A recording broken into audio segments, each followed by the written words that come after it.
Okay. Hello. Let me give you an introduction. Oh, of course, yes. So greetings and welcome to today's educational program, Managing Quality 4.0, combining ISO 25010 criteria and ITIL practices by Dan Zrymiak. This is your moderator, Jerry Rice, filling in for Doug Wood, so you can bring your expectations of moderators down a couple notches. So today we have a distinct pleasure of hearing from Dan Zrymiak. Please join me in welcoming Dan. He's the engagement manager at Ultranauts, based in Surrey, British Columbia. He holds a bachelor's degree in commerce with honors in marketing from University of Saskatchewan in Saskatoon. Mr. Zrymiak is an ASQ fellow and was awarded ASQ's Feigenbaum and Crosby medals. Mr. Zrymiak is a ASQ certified CMQOE, CSQE, CQE, certified Six Sigma Black Belt, CQA, a CF, SQA, and a CBA. He has more acronyms than a military spec. So Mr. Zrymiak is a Quality Press author and reviewer, member leader and active with the Quality Management Division, is Vice Chair of Governance and Excellence. And so without further ado, it is my pleasure to turn this over to Dan, and the floor is yours. Bravo. Thank you, Jerry. Thank you for that generous introduction. It's my pleasure today to be with you and to share some of my own interest in this. I'm very passionate about quality and particularly cost of quality. And what we hope to cover in the next couple of minutes is how some of the proven practices of cost of quality that were applied successfully to software can be adapted to fit Quality 4.0, because a lot of Quality 4.0 covers the same ground. It's information, it's technology, and using this for industry demands. As with all these things, quality can be segmented into what are called quality characteristics. So with that, I will elaborate on some of the quality characteristics associated with Quality 4.0 items. And along with these quality characteristics, I will impart some of the business risks that, if these are not managed, what that means to the business, what that means to potential costs and losses, and even the viability. So not only will you inhibit the Quality 4.0, it actually might do more harm than good for the overall business. So the lesson, bringing it all back, circling it back, is that by managing the quality costs productively and in a stable manner, that will help to optimize the returns and promises that investing in a Quality 4.0 innovation will make. So with that, let's, what does this mean for you? What are the takeaways? You can understand that how the cost of quality methods, that comes back to Quality 101, you know, how this is relevant to Quality 4.0, because they're applying proven practices, things that have already been done and with examples that you can leverage. So it's not, even though Quality 4.0 is new, there is the opportunity to revisit some of the things that worked prior to Quality 4.0 in order to make Quality 4.0 innovations more successful. And Quality 4.0, like software and technology, has intangible deliverables. Unlike if you make a chair or a window or a door, some of what Quality 4.0 offers are intangible. They can't be physically touched, but the impact is even more widespread. So Quality 4.0, it's provided to stakeholders, it's applied. What that means is that it's something that impacts and affects them. It is susceptible to costs, which means that you don't intend to have a failure, you don't intend to create penalties, but you know what ends up happening is if there are certain risks that are not mitigated, or contingency or countermeasures or safeguards are not applied, then these costs will overtake the benefits. And with these cost controls, by mitigating the losses, then that in turn brings down the failures. So it's revisiting some of these practices and applying them to the new cost of quality tactics and techniques. So let's revisit software. Software has the same categories as conventional when this is first developed. So it's got the external, internal failure, and appraisal and preventive categories, which I will elaborate. And there is a slight difference, and I'm including information technology in this category as well, that because the outcomes are less tangible, it's not immediately apparent, and also whether you have a flaw or a bad outcome, it's actually early in the process where that's inserted. So success is not by the time the software, the information technology solution is delivered or migrated into production, it's too late. So it has to be determined earlier stages, and that's where the focus of the attention has to be. And that's something that is shared by a lot of the Quality 4.0 innovations. So software is also set up to replicate a service. And I used the example of the shopping website, which e-commerce, of course, is a very big thing, especially in 2020, where we're, a lot of times because we're stranded at home, we are doing more of our shopping online. So a quality failure is not just on the product. Like if it's a chair that one of the legs falls off or a window that doesn't quite close, that's confined to the tangible, finite dimensions. But when a software is a service, it's not just the technical aspects of the software that have to be measured, but the service and the disappointment from that service that's not provided. Even so that the technical items are like reliability, responsiveness, how quickly it is, usable, how easy it is to figure out. And even if it is a superior option to a live personal service, we have formed our own expectations. And so the example, if it takes 3 to 5 minutes for your online transaction to complete, that seems like an eternity. Whereas if you're standing in line behind a cashier for 3 minutes, you think, oh, this is just normal. So the service expectations of software are also quite significant.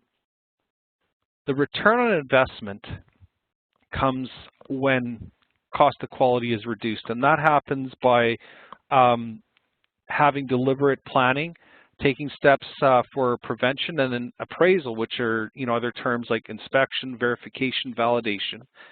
And this actually conflicts with some of the more fashionable approaches. You might have heard expressions like fail fast,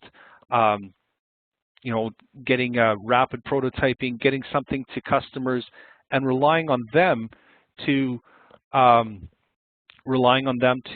report back to you where the product needs to be fixed. This is having, what you're really doing is exporting the quality to the end user, and then doing so as they emerge through usage. You're also exporting your project management because you're letting the user define when to work on your product, when to make those updates or upgrades. So the alternative to relying on customers and having random demands is by having a mindset which integrates more in planning and prevention and appraisal. So that will overall not just stabilize the costs and keep it predictable, but ultimately it will reduce them for reasons which I'll disclose. So in an internal failure, in terms of software or DevOps, this is termed as an incident or a problem or business continuity issue, depending on what the nature of the external issue is. And it's quantitatively, it's addressed by criticality, by the impact, so how widespread it is, how many people are affected, and the breadth is also the range. If it's so these are 3 ways to measure the extent of a failure, and because it's external, unlike a chair, only one person can sit on a chair at a time. You can't unless you've got a specially large size chair, but the tangible goods are often confined to limited users, whereas a software that's made available to hundreds, thousands, even tens of thousands or millions of users, a small breach could have a very significant impact, especially if it's, say, a high traffic or a high peak transaction. Imagine a software error on the last day when you're trying to submit your taxes and it doesn't permit you to press submit, then everyone's using it and they're all equally affected. So there's, as with any external failure, in addition to the technical element, there's also the commercial element that there has to be some sort of a concession. If the marketplace says, oh, that they make unreliable software, then you have to overcome that reputational risk. Contractual and regulatory penalties, particularly if your software is in a highly regulated area like medical devices or even communications, aerospace, things like that expand the cost of quality such that even a small error could, take down a fleet of planes, for example. Internally, the cost of quality is a moving target because, as we compare to a tangible product like a chair or table, it's going to pretty much stay constant. But software applications or infrastructure work in conjunction with other software. Something that immediately happened, or recently happened, was we're using WebEx, one of their competitors we were using, and realized that when we upgraded the operating system of their local device, then suddenly it was no longer functional. So even though the application itself was stable, by changing the operating system, then that destabilizes it and you have to have an upgraded version. So that's one of the complexities. What works concurrently, or if things can, the installation of one application can cause another application to malfunction through no other fault of its own. And then externally directed product or system revisions. There are constant, and that could even be a regulation on, for example, in the last few years, we've had to have data privacy and suppression of certain personal and private information. So that creates additional requirements that have to be abided. So these, with each of these, there are impacts to diagnose the failures and then appropriately correct them, whether it's to fix it, redesign it, or alternatively remove the feature entirely. So appraisal, we're all familiar with Plan, Do, Check, Act, and that cycle seems to have instilled that appraisal is something that's done after, it's performed after the event. Whereas in fact, the way software and technology are made, there are different methodologies that are applied, which integrate the time that testing is done concurrently. It could even be done preceding. There's a type of development called test-driven development, where you write the test first, build to fit that test, and then that way you're always incorporating a stable product. With software and systems, it gets to be such a connection that you even have to have a distinct infrastructure, test automation. It's almost like you're building a set of products and generating pseudo test data so that you can demonstrate that it works before whatever you have is migrated for widespread use. An example of this is what's called load testing, where in order to simulate a high number of users, this can be done in an automated manner, which is much cheaper and more easier to scale up than getting hundreds or even thousands of manual testers to concurrently use a product. If this appraisal is not performed and the product is released anyways, knowing the potential for quality failures, this is what's known as technical debt. So it is an acknowledgement in software, and it's something that the management of technical debt is an ongoing challenge. It's, I think my point in having this is that it's not just something that's done after the fact or peripherally. It's actually integrated and immersed in the development. Prevention. There are many ways, many more ways of failure, and coming back to the finite ways to fail. You get the wrong size, whether it's a square. There's because you have finite levels to fail, that means there's fewer things that have to be monitored and controlled. And then consider intangible solutions. So these are quality characteristics, terms like functionality, what it does, reliability, the level, how it behaves in failure conditions and how it shuts down, usability, the ability for a user to learn it and intuitively understand and, without needing direction or guidance. Portability, we all have multiple devices. It's quite common to have some sort of a desktop or a laptop, and then any number of phone or portable devices like an iPad.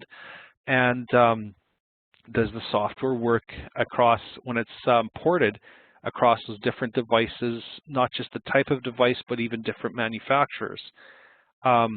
Efficiency, or if you look at the inverse of these particular quality characteristics, if something's not efficient, then it'll, when you use it, it'll jam up, it'll have delays or timeout errors.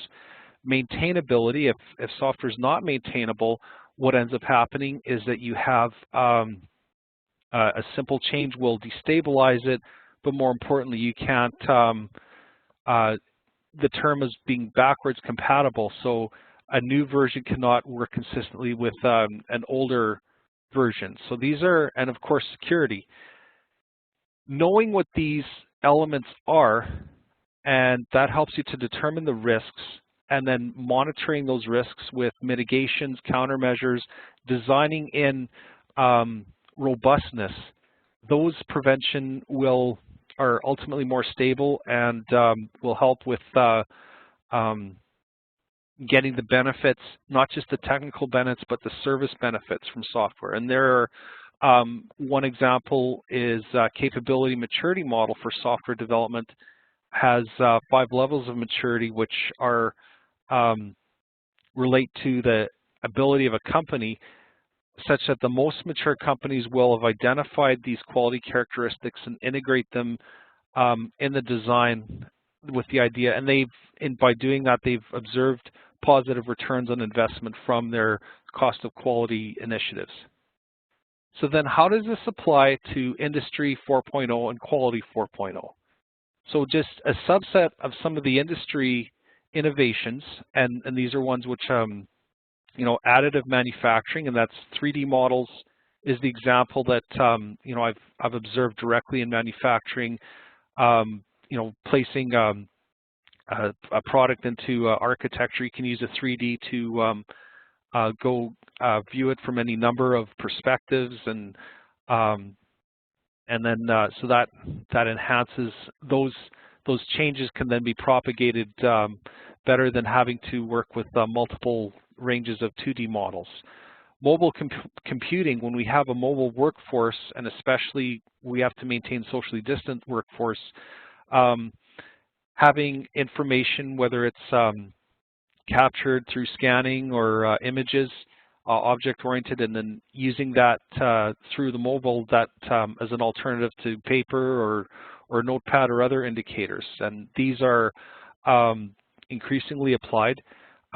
End-to-end enterprise resource planning. This takes a company through from the original customer interaction, a customer relationship system, who the customers are, what they want, and then as they make their orders or requests, that can automatically trigger the acquisition of not just materials, but the necessary resources to do the work, to prepare, do the value-added work, and then in a way that gets, everything is integrated in the same database system, and that's through manufacturing to the delivery and even into the installation. So, as I say, a holistic, each of these systems has their own aspects that they have to manage, and of course businesses have to get paid for their work, so making sure that all the cost tracking is included with that as well.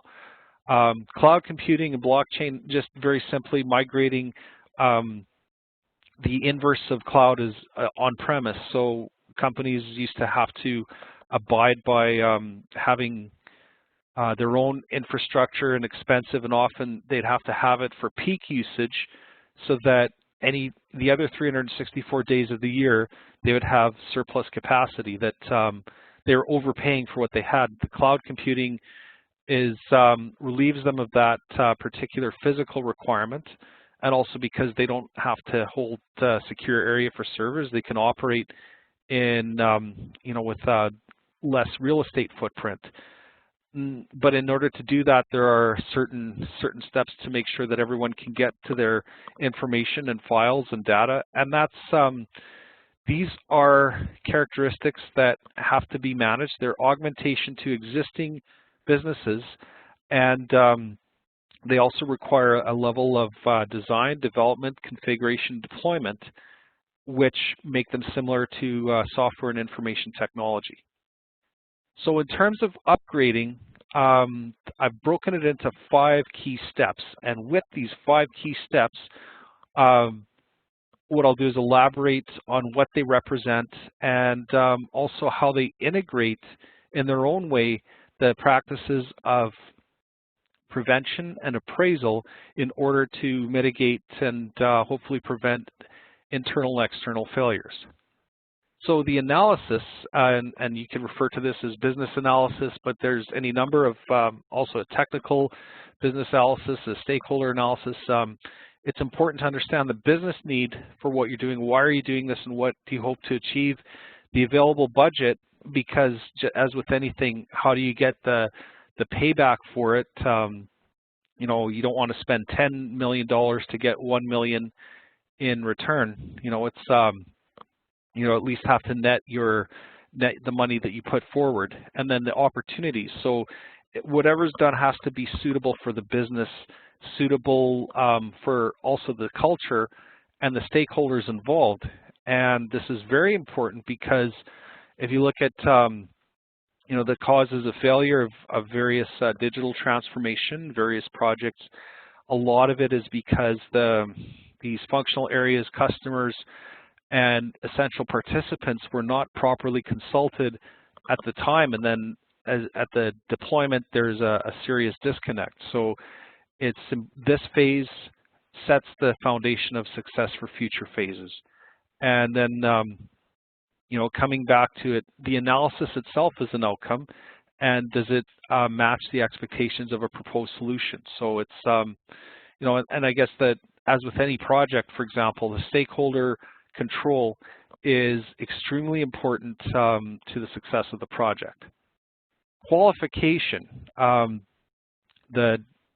The providers of Industry 4.0 have to, of course, be vetted and make sure that what they give is a suitable deliverable, something that not just is good for the business, but it's aligned with their own expertise and their own capability to deliver. And with that, there has to be qualification that you're getting the right strategic partner, the right deployment group, and any shortcomings in this, that will also lead to internal and external failures. So in terms of that, how are the vendors assessed? How are the partners assessed? And this is whether you want to call it an approved provider network or approved, really it's supply chain management. So looking at how they are qualified, what they have to fulfill, and then what they commit to fulfill in terms of not just their deployment, but also their support of their solutions. When they support a solution, then that will help to mitigate some of the failure costs. If something does malfunction, but they're quick to respond with a replacement or a fix that keeps the company going, that is, that's a preferred countermeasure to having something that results in downtime and frustration. So it's very important to qualify not just the right solution, but the right partner. Development, V&V stands for verification and validation. And what that refers to is the ensuring that building incorporates quality at all levels, and especially if we're doing different methodologies, like a Scrum often does things in increments between 1 and 4 weeks, and those increments incorporate the steps to not just plan, but also appraise, so that in going back to the plan, do, check, act continuum, if planning and checking are done on a weekly basis, then that will infuse the appraisal so that as something is developed, the tests are built in. And even, as I mentioned before, the test-driven development, the tests are actually requirements. As things are built, you want to make sure that some of the current functionality is not diminished, or a new feature does not inadvertently cause something else to fail. So what that does is there's an introductory smoke test for each change to make sure that it's stable, and regression testing. I use the phrase, you don't want to regret the new version. So regression is making sure that you constantly have a stable product that fulfills what it needs to, in the features, and that addresses the known risks and error conditions. So these are software techniques that can also be applied toward quality 4.0 innovations. So that if you're deploying an ERP system, as you progress from the accounting and purchasing department to start to bring in the factory manufacturing, that adding the manufacturing does not cause your purchasing to order the wrong parts, or it does not cause your accounting to suddenly calculate incorrectly. So incremental additions should also be subject to stage development and verification validation. Change and release. These are distinct. So there's the ITIL is something that is a set of practices for development operations and IT service management, and it's broken down into a number of these distinct processes, like change management, release management, and within these there are certain things that are controlled, so that by going through this, the preventive and appraisal activities are integrated. So the change reviews, before change is deployed, the stakeholders are consulted to say, when can we change? So for example, if a new version of a design like AutoCAD is going to be deployed on October 1st, before that's deployed, there's how will this affect the current designs? Will the new AutoCAD, the computer-aided design system, be, if, let's say you're moving from a 2D to a 3D, will that 3D affect the existing designs? And then how can that be applied to support engineering and approval, product approval? So you would have to have, once it's in place, then that becomes the updated tool of record. And you want to make sure that the change, everyone is ready to adopt that change, and if there are legacy information affected, that those legacy items are protected, or alternatively, people can move to the new version. And so the idea is minimizing disruptions to stakeholders. Release reviews, that's also as any kind of technology is deployed, the timing of that deployment can't be, you don't want to upset the current ongoing provision of business. So for example, imagine the last day of the month where you're trying to organize all of your financial records. If all of a sudden someone picked that day to deploy a new accounting system, that accounting system that timing would be very bad for the month end. So it's better to hold off to do releases outside of peak times. And in doing the changes and releases, there are often checklists of what are things that could go wrong, to make sure that those are brought under control. And it also requires a level of diligence on the individuals proposing the technology change to demonstrate that they've got a validated solution. Two key criteria on release, for example, one is user acceptance, that the people who are using it are ready to have this applied, and the second is operational readiness, that if it's put into the production system itself is ready to accept it. And that, if you ever heard of Murphy's Law, anything that can go wrong will go wrong. These types of reviews are meant to mitigate and offset that. And ultimately, it's about planning and deployment, so that by doing this in an organized manner, that reduces how much disruption there is, which then leads to internal and external failure costs. And the quality characteristics of that as well. So now that we've deployed the technology, what are the things that have to be tracked as part of tracking quality? And I'm pleased to disclose that there are two very good resources, the ISO 25010 and 25012, that expand upon quality in the context of software and data. So these are both relevant for Quality 4.0, and so I will elaborate on 4 models. The quality and use and system software product quality are in part of the 25010, and inherent data quality and system dependent data quality are part of the 25012 data quality. And I think that from this you'll get a sense of what has to be controlled, or alternatively the inverse of that is what can go wrong if not controlled and lead to internal external failures. So how software is used in technology, and then this can be applied also to Quality 4.0 innovations. These are the ideals.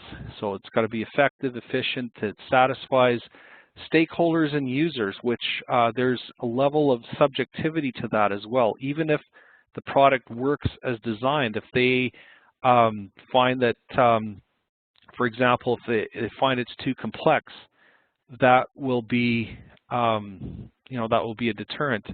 Failure to manage expectations. So that's also if a technology solution is expected to, let's say it's oversold, and then you deploy it and you realize, well, this isn't really helping in the way I thought it would. Coming back to enterprise resource planning, if it's sold as you can put your information in once and it'll remain in the data and you can automatically trigger every decision, but then when it's deployed, you realize that, okay, I've put in the order, but due to a malfunction, when I bought, it was supposed to build for 1,000 units, but instead it set the inventory order for 10,000 units, so I overbooked my inventory by tenfold for this part. So that is, that's a very high level risk, but it just shows how expectations also, people as they use it, they have to understand their own responsibilities around it. So this is quality as measured by the business needs. And, again, incomplete or costly malfunctions, and then coming back to damaged customer relationships. If, so let's say the ERP is to have timely delivery to customers and your malfunction makes you miss those deadlines, that in turn could damage the relationship. The second model, and there's so much in this that it needs 2 slides, and I won't go through all of these, but it's just to show how quality can be broken down into these different quality characteristics. So as with anything, these are potential areas that could be a source of dissatisfaction or failure. As part of the design and as part of the verification and validation, steps have to be taken to understand what's the required level of acceptance and then build toward that acceptance. So, for example, security. What is the required level of security needed in the solution? And if that solution, so that's very important for the analysis, the business analysis, to define and get it from the stakeholders, from the regulators, and in turn ensure that those levels are present, because the absence of that will cause, you know, be a source of failure. In addition to things that are objective like reliability, obviously failures and or functions where you've got a set of requirements like specifications that have to be fulfilled, and any of those are missing. You also have subjective items like usability. So who's your target user? What's the intended environment? And then what are their comfort levels of usage and measuring? And that could be in terms of not just regular use, but if they have to extensible, you know, is it easy for them to research and find, or do they have to you know, refer to technical support? Portability we mentioned as well, installing across environments. So that's, does the same product work if you have it on an iPhone? Does it work on some of the competitors like Android? Okay, and as far as that, the business risks, if they're not managed, is that the Quality 4.0 is not fit for the intended purpose. So the 3D systems that you got to enhance your manufacturing, they do not, if they don't actually help you improve your design, you've got some really nice displays, but if it's not a fit, then that you've got a very expensive something that hasn't realized its return on investment. Introduction of costly problems and complexities, so things like digital transformation, if that actually costs more and frustrates your people and causes delays, and then the workaround is that we'll just revert back to our manual system or pencil and paper, then not only have you lost the value of that technical investment, you've actually moved the company backwards, and then people cultivate a distrust of technology. So it's something that has to be very carefully managed.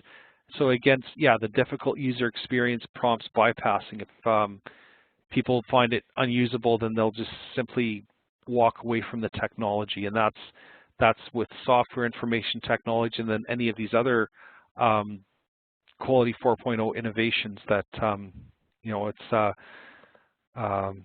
overall business confidence, security or reliability issues. Let's say we're migrating our material to the cloud, and then as a result there's a security breach on that cloud. They say, well, this never happened when the server was located in our facility under a controlled network. So then, and then that business confidence, then people have to, you know, that becomes a market concession issue. So these failure costs, if any of these happen, magnified and cascade, and they amplify. So a technical failure can then amplify into a commercial or business failure. Data quality. The data in this model, the data itself is subject to particular quality characteristics and accuracy, completeness, consistency. Is it basically, if you look at the data, is it represent what it's supposed to represent? Are there items?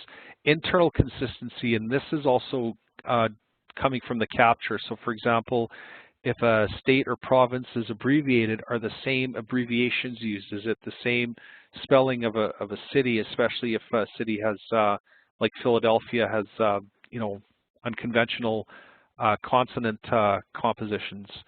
So making sure that that the data itself is, you know, accurate and in good form, then if that is not managed, the business risks of how that data is used, the flawed information will impair. And then the failure costs, if you find that the data is flawed and needs to be replaced, it could be restoring it, and whether it's technically or having to recollect the same thing. And then if the data is not confident, then you won't use it. If there's data maladies that lead to incorrect, and especially we're in a time in a country where between medical updates or weather updates or, you know, wildfires, if the data is not accurate, that can have implications on emergency response. So it's very important that data that in any event is managed. And since Quality 4.0 draws from this, this is also an important consideration. There's also system-dependent data. So once data is put into a system or a device, if there are flaws of that, that can also create additional problems. And again, I'm not going to go through each of these time limited, but looking at as an example, if you know, the data confidentiality, that comes back to data privacy. If a system can be improperly accessed, then all of a sudden data which was inserted in a confidential way becomes fully accessible. Let's say in a hospital, patient data is accessible to someone at the front desk, and then the front desk person takes a coffee break and a random patient goes in and sneaks in and all of a sudden gets access to this information. So there's a number of privacy breaches, and even authorized use should information that is made available, it's for a set purpose, so it's also important that when that purpose is expired, then the access to that information is also expired. So again, the systems that manage this data, these are areas where the inadequate management can lead to internal or external failure and subsequently have to be managed, both for risks and for something like portability. If let's say data that you upload into, from online into your device is no longer readable, then it's not portable, and that that diminishes its usability. So the risk of that is that usability and integrity, if the value is nullified, it costs the same to store data, whether it's valuable or devalued. So you've basically lost the money if the data is compromised by the system. And then unplanned recovery work. If the data is missing, then recovery could be restoring it from old archives, or actually having to recapture that data, or simply abandoning the data altogether. So business continuity itself is a very important consideration for Quality 4.0, and especially if Quality 4.0 innovations take over existing data. Coming back to the enterprise resource system, if the ERP is taking over the purchasing and vendor management, then if there's a flaw, all of those vendor records could be lost or compromised, and then you have to go back to the vendors to replicate that. That is, contracts, business relationships, and in turn, with a vendor, they might say, well, you're not reliable, we don't want to sell to you, we don't want to do business with you. So there's an impact to the relationship, the supply chain relationship as well, that extends beyond the technical side. So we've got, knowing this, and this is a lot that's been covered, so we've got the totality of technical costs, and looking at all of the different quality characteristics and the practices to maintain or to redesign, develop, deploy, maintain Quality 4.0 deliverables. So anything that can be provided, that comes with the cost of provision, and then the cost of the characteristics that have to be managed. So because of those costs, traceability of business impacts to technical malfunctions. If something breaks, what does that mean for a business? If there's a security breach, what does that mean for your business? If your ERP system causes your vendor records to be corrupted or eliminated, what does that mean for using your suppliers strategically to meet your customer commitments? So, and then potential cost to stakeholders and their affected processes and customer solutions. We don't exist on an island. What we do enables other companies to fulfill their particular objectives as well. And then if their inability to do that comes back to our company, that's also a very serious consideration. So, for example, if baggage handling software. It's the software is making sure that baggage can be tracked. But if that malfunctions and causes 10,000 people to misplace their luggage, then that doesn't just affect that particular transaction. That affects the airlines, the locations, and then all the disruption for the customer service of those providers that have to resolve issues. And then if people, if some of that luggage has medical things or sentimental keepsakes, these cascade to infinite amounts. And then systems and data affected by Quality 4.0. So if the innovation takes an otherwise stable system and destabilizes it, then that's also potentially wipes out a company. For example, deploying that mobile system for if someone has a mobile access system, but it introduces a virus that, because if the mobile doesn't have the same security level, that virus then can create problems in its environment. So there are many things that can go wrong, many things that can cause failures, and what are the impacts and what are the risks? And then, so there should be an equivalent prevention and appraisal to offset the risks. So if there's a 2% chance of a $100,000 risk, or a risk that's calculated at $100,000, then the combination of the risk and its probability, that could be one way to determine the appropriate budget. What's important to understand is that ultimately a company has to do this in a systematic way. The company has to do this through the context of a quality management system, which has already identified a lot of these practices in an organized fashion. So looking at this workable and repeatable systems, so having the necessary planning and stakeholder reviews, having the reviews in the early stages of before something is deployed, whether the business to qualify it, the change and release controls, that will help to mitigate in an early stage before anything is deployed. Verifying the requirements and quality characteristics, and that's what, as quality professionals, we can offer specific guidance on, because with Industry 4.0, there's corresponding quality steps that need to ensure its proper suitability.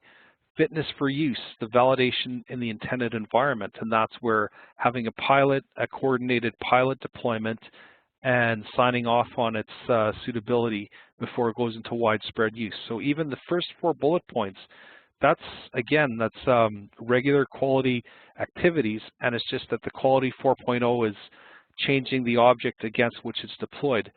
And extending from the quality, we can cover risk analysis, mitigation, and contingency planning. So then coming back to ISO, the risk-based thinking and identifying the risk controls, this helps to quantify the steps that are done as an alternative to crossing your fingers, hoping things don't fail, and when they do fail, having to address it when you're at the highest level of urgency and exposure, which is a less desirable option. So circling back, we've got a cost of quality that has already been proven for software and information technology. So the return on investment is represented by the methods that are already in use. We can integrate preventive and appraisal through the qualification, development, and deployment. And so, moving away from plan, do, check, act, like checking only after it's done, to integrating the checking and the planning at every stage throughout its development, monitoring the quality characteristics of how the Quality 4.0 solutions are used, how they're deployed, and the data management, both of the data and the devices. And then when we know what the internal, external failures are, what are we doing to mitigate those losses? Or alternatively, if they can't be mitigated, that might be an early recognition to say, well, that's, we can't deploy it. It's not sufficiently stable for our environment. And then, revisiting whether or not we can deploy it at a later date. So that's where we're at, and I've come in under the hour, so this is a good opportunity to have questions, and what I can do is cycle back through the presentation to address anything in particular. Yes. Yeah, so if you just want to put any of your questions in the Q&A window, I'll ask them of Dan, and he'll answer them if you have any. And I apologize for typing earlier. I didn't realize that you could hear me type when I wasn't on mute. So. Oh no, it's no problem. And it is a good message. So. Yep. So first question: what were the two ISO standards referenced? I will go back to that, and it's okay. So 25010, this is kind of the core standard. It's actually a successor standard to ISO 9126 from about 20 years ago. And the 25012 is a supplemental standard. So, and this is, you know, I didn't do justice to this. Actually, these are very explicit, and I recommend finding a way to acquire these standards and review them.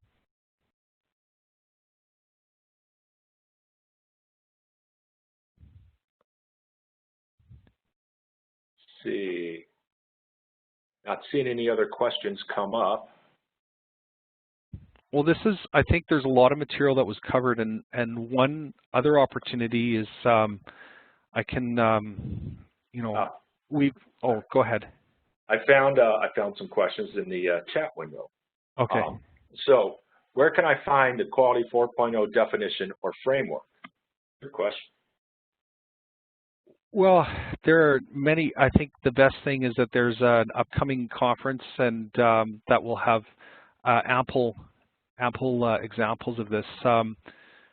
This was drawn from Boston Consulting Group and Forbes magazine and this is also a subset. There are actually 10 industry items of which Quality 4.0 comes from that. I would also defer to the expertise of Dr. Gregory Watson, who's done extensive presentations on Quality 4.0 and what it represents and how it extends from what the past quality management and total TQM and all the other aspects of quality. I think that the short answer is start with the works by Dr. Watson, and then what you don't know from there, I recommend the ASQ resources that are continually being made available. Okay, I have one more. In manufacturing, I've seen cost of quality near 10% of total manufacturing costs. Do you have examples of what it is in the software companies? There are a wide range of software companies, and as I mentioned, capability maturity model is from the Carnegie Mellon has you know, tracked this. So conventionally, it can be as high as 50% for most of them, or even higher depending on the nature of the software. As these companies mature, the one example is Raytheon, which has published you know, substantial savings from adopting this that bring it down to below 10%. I think you know, now that software companies include basically anything that makes applications, I don't have that information in 2020, and I think the best resources would be to look to those companies and software that are actively tracking company maturity. So yeah, I don't have any more questions. So, but also we want to continue this discussion on MyASQ. So, like I said, this will be posted. A link will be posted to the video recording of this, and also we'll start a discussion on MyASQ where you can view the video or ask any other questions. So I'll take the control back.